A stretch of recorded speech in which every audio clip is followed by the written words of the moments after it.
जानवर, पशु, इनके शरीर की चर्म बाद में काम आ सकती है, पर मनुष्य के शरीर की चर्म किसी काम की नहीं रहती।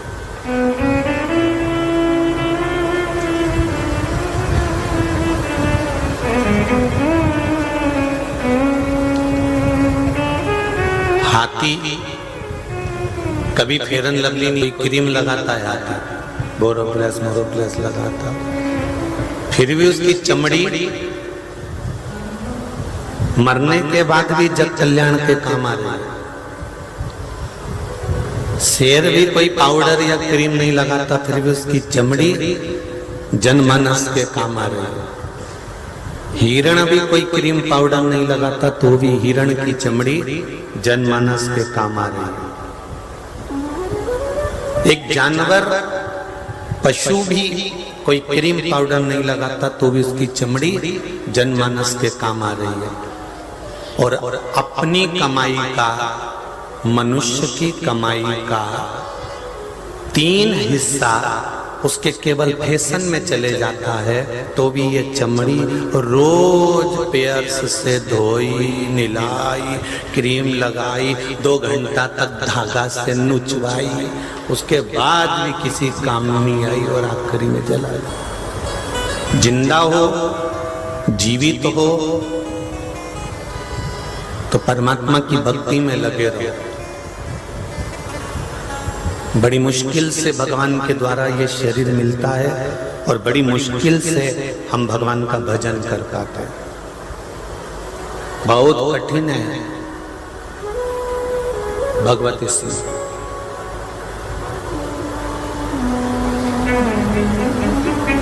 शिव पुराण कर रही है,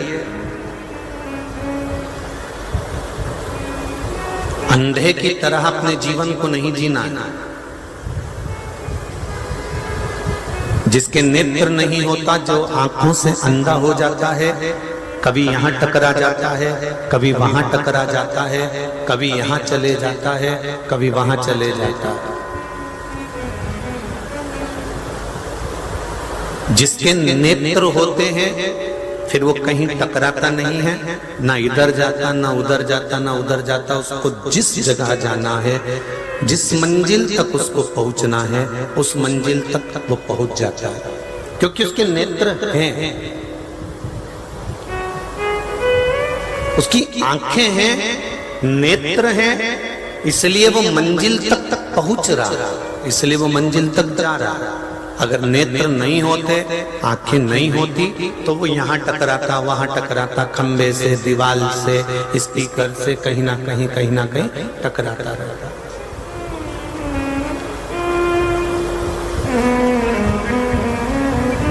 जब तक शिव महापुराण के नेत्र आपके नहीं लगे थे, जब तक शंकर के द्वारा आपके नेत्रों में प्रकाश नहीं आया था,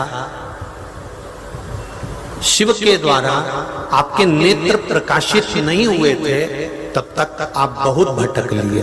कभी यहाँ चले गए, कभी वहां चले गए, कभी यहाँ चले गए, कभी वहां चले गए। यहाँ से काम नहीं बना तो वहां पहुंच गए, वहां से काम नहीं बना तो वहां पहुंच गए। ना जाने कितनी जगह पर हमने भटक कर देख लिया। समझ लो कि हमारे नेत्र नहीं थे,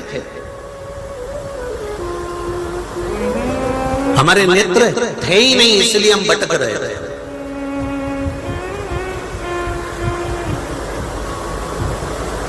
और अब भगवान ने अगर शिव महापुराण के माध्यम से हमारे नेत्र खोल दिए हैं, जितने लोग आस्था पर सुन रहे हैं, जितने फेसबुक यूट्यूब पर सुन रहे हैं, जितने लोग परली बैजनाथ की इस पावन धरा पर सुन रहे हैं, बाबा बैद्यनाथ की भूमि पर सुन रहे हैं, उनसे निवेदन है, अगर भगवान ने हमारे नेत्रों में प्रकाश दे दिया है, शिव महापुराण रूपी प्रकाश हमारे नेत्रों में अगर पहुंच गया है, तो इस चीज का स्मरण आपके जीवन में रहे कि अब हमको भटकना नहीं है। थोड़ा सा भी दुख आया, थोड़ी सी भी तकलीफ आई, थोड़ा सा भी कष्ट आया, हमें दूसरे के हाथ नहीं जोड़ना है, हमें दुनिया वालों के सामने जाकर गिड़गिड़ाना नहीं है, हमें दुनिया वालों के सामने जाकर हाथ नहीं जोड़ना है, हमें दुनिया वालों से जाकर नहीं कहना है। अगर हमारी जिंदगी में थोड़ा सा भी दुख आया है, थोड़ी सी भी तकलीफ आई है, थोड़ा सा भी कष्ट आया है, तो हमको एक काम करना है, उस ओ घड़दानी त्रिकालदर्शी, मेरे शंकर के पावन चरणों में जाकर बैठ जाना है और अपने दिल की बात उससे कह देना, अपने हृदय की बात उस परमात्मा से कह, अपने चित्त की बात उस भगवान से कह दो। और हम ये भी नहीं कहते कि तुम शिव के पास जाओ, तो राम के पास चले जाओ, कृष्ण के पास चले जाओ, आप दत्त के पास चले जाओ, पांडुरंगा हरि विठल के पास चले जाओ, शंकर के पास चले जाओ, तुम्हारा मन पड़े मां जगत जननी जगदम्बा दुर्गा भवानी के पास चले जाओ, पर अपने हृदय सनातन धर्म के अंतर्गत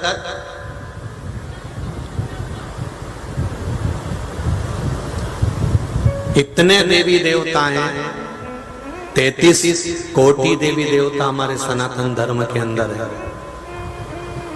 उसके बाद भी आप अगर 33 कोटि देवी देवता को छोड़कर दूसरे के दरवाजे पर भटक रहे हो तो समझ लेना तुम्हारी आंखें नहीं है, तुम अंधे हो। आज भी अंधे हो। अगर 33 कोटि देवी देवताओं को छोड़कर भी हम भटक रहे हैं तो ये हमारे नेत्र नहीं है।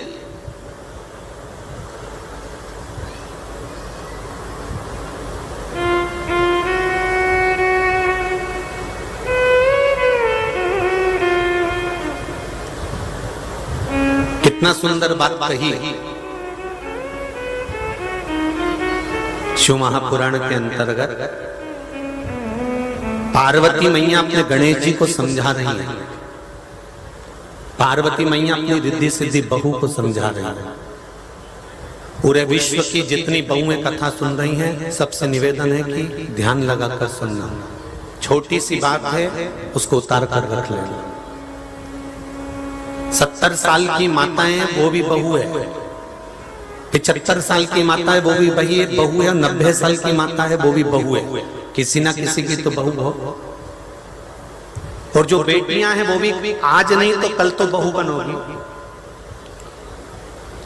अपने जीवन में एक बात उतार कर रखना। माता पार्वती जी रिद्धि सिद्धि को समझा रही है। माता पार्वती अपनी बहुओं को समझा रही हैं, गणेश जी को समझा रही हैं कि जिस दिन माता पिता के शब्द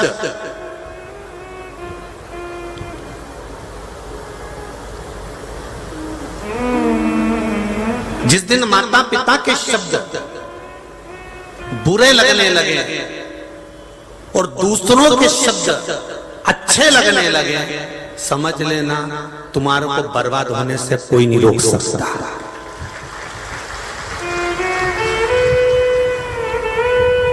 माता पिता के शब्द बुरे लगने लगे और दुनिया वालों के शब्द, जम के बोलो जरा, अच्छे लगने लगे। तुम्हारे रिश्तेदार ने कहा तुम्हें अच्छा लगा, तुम्हारे पड़ोसी ने कहा तुम्हें अच्छा लगा, तुम्हारे दूसरों ने कहा, सखी ने कहा, सहेली ने कहा, बेस्ट फ्रेंड ने कहा, तुम्हारे मित्र ने कहा, तुम्हारे रिश्तेदारों ने कहा, तुम्हारे पड़ोसियों ने कहा, तुम्हें उनकी बात अच्छी लग रही है। और सास अगर कुछ भी कहती है, ससुर कुछ भी कहता है, घर के माता पिता कुछ भी कहते हैं, समझाते हैं, और तुम चिढ़ के बात करते हो, अपशब्द कहते हो, तुम उनके बातों पर विश्वास ही नहीं करते, तुम उनकी ओर जाते ही नहीं हो।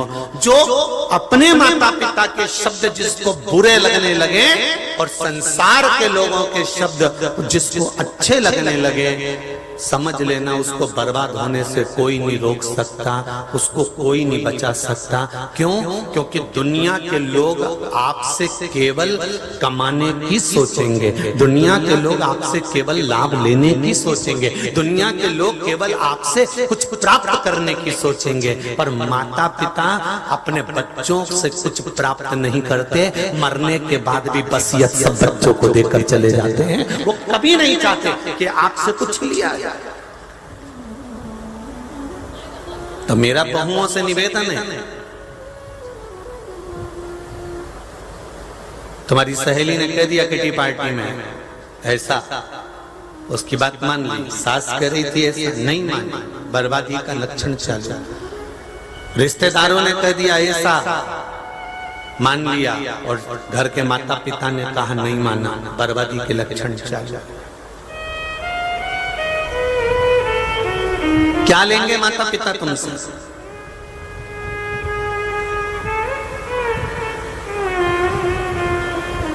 बुजुर्ग बुजुर्ग माताएं यहाँ कथा सुनने भी आई हुई हैं। मैं इनसे पूछना चाहूंगा, आप में से कितनी माताएं जो अपने बच्चे से कही होंगी कि मुझको 500 रुपए दे दे, मैं परली बैजनाथ जा रही हूं? किसी ने नहीं मांगा होगा। उल्टा छोरा छोरी कहीं जाए तो बूढ़ी बूढ़ी माओं के जब पांव पड़ने आते हैं तो वो पर्स खोल के उसमें से 200 रुपए निकाल के दे देती है, छोरा बच्चों को कुरकुरा खिला दीजिए, वो ले जा, इसको तो थोड़ा सा टॉफी वहां पे खिला देना, ले जा। उल्टा बूढ़े माँ बाप अपना पर्स खोलकर नवयुवन बच्चों को, बहुओं को, बेटा बेटी को पैसा दे देते हैं। पर कोई बूढ़ा, कोई बुजुर्ग माता पिता अगर कहीं जा रहे होते हैं तो वो ये आस लेकर नहीं जाते कि मेरा बच्चा मुझे यहाँ पहुंचाएगा, मेरा बच्चा ऐसा करेगा। वो तो अपनी पहले देख लेते कि अपनी गठरी में थोड़ा बहुत है तो उसका मन करता है कि अब जाना है, मैं परली बैजनाथ जा रही हूँ कथा सुनने। तो मम्मी गाड़ी की व्यवस्था, वो पड़ोस वाली काकी जी है ना, उनने गाड़ी कर ली है, हम चले जाएंगे, हो जाएंगे। पैसा कौन देगा आपको, उसकी चिंता तू मत कर, हमने सब बात कर ली है, हम तो चले जाएंगे, कथा सुनना है, 7 दिन का आनंद लेना है और आ जाएंगे। उसमें क्या दिक्कत है जीवन का? किसी बुजुर्ग ने, बूढ़े बुढ़े भी यहाँ पर बैठे हुए हैं, बुजुर्ग माताएं भी यहाँ बैठी हैं, 7 दिन से एक जगह खड़े रहकर कथा सुन रही हैं। एक बार जोरदार ताली बजाओ ऐसी माता के लिए कि कुर्सी पर नहीं, जमीन पर बैठी ही नहीं, केवल कथा दिल लगा बैठी शंकर से, शिव तत्व को जान गए।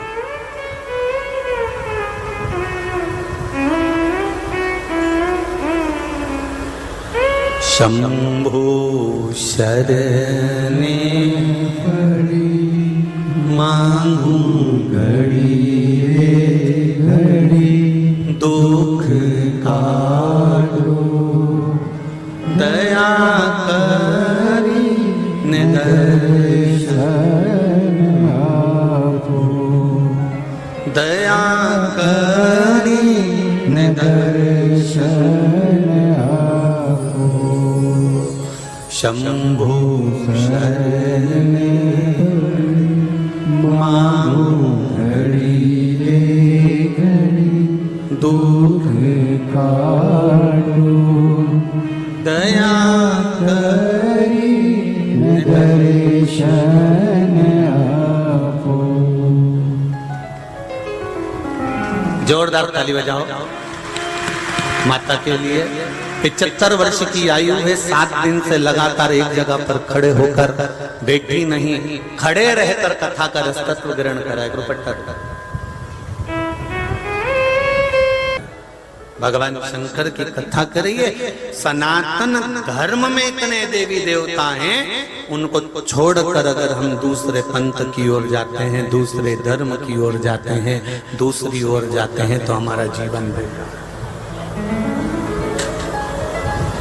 क्यों छोड़े हैं हम क्यों दूसरे की माने? ब्रह्मा जी ब्रह्मलोक में रहते हैं, भगवान विष्णु बैकुंठ लोक में रहते हैं, इंद्र देवता इंद्र लोक में रहते हैं। मेरा शिव, मेरा ओघड़दानी, मेरा शंकर, मेरा त्रिकालदर्शी, मेरा कैलाशी, मेरा अविनाशी, मेरा शंभु मृत्यु लोक में रहता है। क्या उनको बैकुंठ अच्छा नहीं लग रहा था? क्या शंकर भगवान को बैकुंठ प्रिय नहीं था? क्या शंकर भगवान को इंद्रलोक प्रिय नहीं था? क्या शंकर जी को ब्रह्मलोक प्रिय नहीं था? आप में से कई लोग ऐसे होंगे जिनको टूटा झोपड़ा अच्छा लगता होगा, नहीं तो सब शंकर जी से कहते होंगे मेरा भी मकान बना देना भोलेनाथ। तुम शंकर जी से कह रहे हो कि शिव जी मेरा मकान बना देना भोलेनाथ, और शंकर जी ने अपना ही खुद का मकान नहीं बनाया है।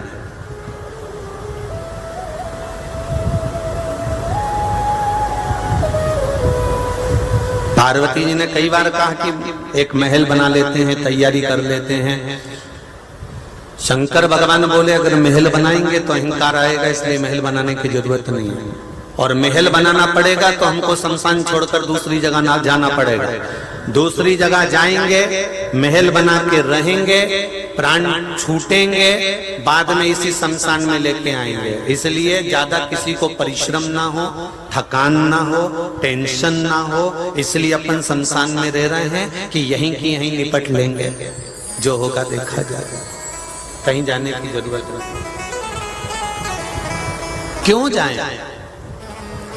क्या शिवजी को मकान नहीं चाहिए था? क्या शंकर भगवान को वैकुंठ प्रिय नहीं था? क्या शंकर भगवान को ब्रह्मलोक प्रिय नहीं था? क्या शंकर भगवान को इंद्रलोक प्रिय नहीं था?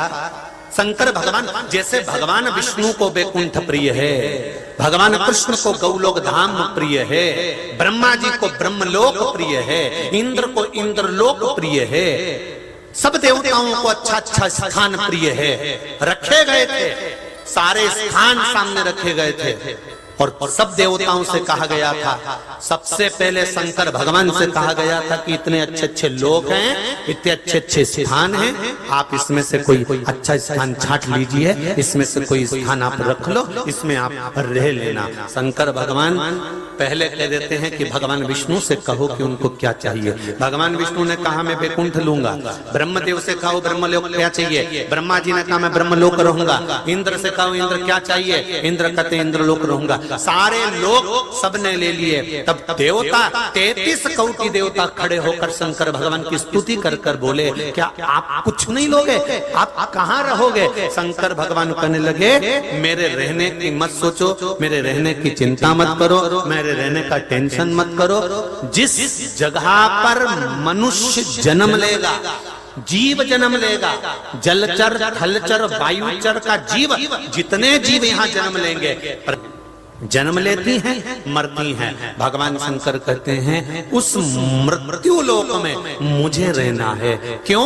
तो भगवान विष्णु ने पूछा आप अच्छी जगह छोड़कर ये मृत्यु लोक में क्यों रहना चाहते हो? शंकर भगवान बोले घर का जो बाप होता है, घर की जो माँ होती है, वो कमरे के अंदर नहीं सोती, हॉल में सोती है। क्यों? क्योंकि जब बुजुर्ग हो जाते हैं, बड़े हो जाते हैं, कौन आया कौन गया, कौन सी बहू को तकलीफ है, कौन से बेटे को तकलीफ है, पोते को किसका पेट दुख रहा है, किसका सिर दुख रहा है, घर के बुजुर्गों को बहुत मतलब होता। घर के बुजुर्गों को बहुत मतलब होता। मेरे पोते का क्या हुआ, पोता हॉस्पिटल में भर्ती, उसका क्या हो रहा है। तुम्हें कि कोई देवरानी जेठानी पूछे चाहे नहीं पूछे, पर घर का बुजुर्ग व्यक्ति जरूर पूछेगा उसका क्या हाल चाल है, उसको क्या हो रहा है, ननन का क्या हाल चाल है, नंदोई का क्या हुआ, उनका क्या हुआ, पड़ोसी को क्या हुआ, उसको बड़ी टेंशन रहती है। तो उसी तरह जैसे घर के बुजुर्ग को घर की चिंता होती है, मेरा देव अधिदेव महादेव है, वो देवों में भी देव महादेव है, देवताओं का भी पिता है वो, कईयों का दादा है वो। तो वो उसको सारे पृथ्वी की सारे लोग की चिंता है कि जलचर थलचर वायुचर इन जीवों का होगा क्या, क्या होगा। कितना सुंदर संवाद है, ध्यान देना। हाथी का पांव पकड़ लिया मगर ने, भागवत में सुनिए सबने। हाथी का पांव पकड़ लिया ग्रह ने, गज का पांव ग्रह ने पकड़ लिया, छोड़ता नहीं है, खींच कर ले जा रहा है पानी।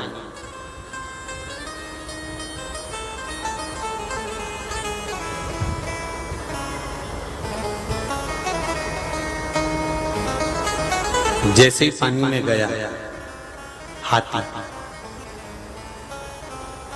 पहुंचते से जल के अंदर गया और जाते से अभी तक हाथी ने अपना परिवार पुकारा था, अभी तक हाथी ने अपने रिश्तेदारों को पुकारा था, अभी तक हाथी ने सारे कुटुंब और कबीले वालों को बुलाया था, कोई नहीं आया। अब हाथी जल में जाते से ही भगवान को पुकारने लगा। जब भगवान को पुकारने लगा, भगवान आए मेरे चरण को बचाएं। भगवान जब जाने लगे, बैकुंठ से जब मेरे नारायण जा रहे थे, गरुण पर बैठ कर जा रहे थे, उसी समय कैलाश के पास में से मेरे भगवान जब निकले,